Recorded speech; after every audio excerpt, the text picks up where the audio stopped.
Kumbaga, ngayon, masasabi nila na mahirap talaga tayong talunin. Hindi tayo basta-basta ang kalaban. Kahit na malili tayo, malalaki na may mga puso natin eh. Ganun tayo.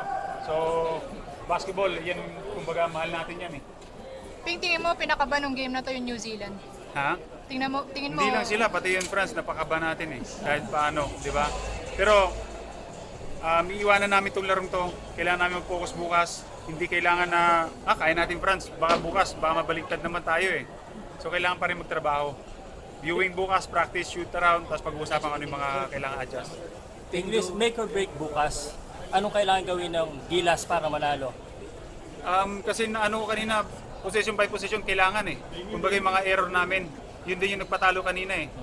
So kailangan siguro bawasan namin yung mga error, yung mga pass na mga hindi magaganda, one-on-one, masyado, ganun. Pero sobrang proud pa rin ako talaga. Yun lang kailangan namin i-adjust. So alam ko, kaya natin to. Thank you, Ping. Thank you. Duterte, go!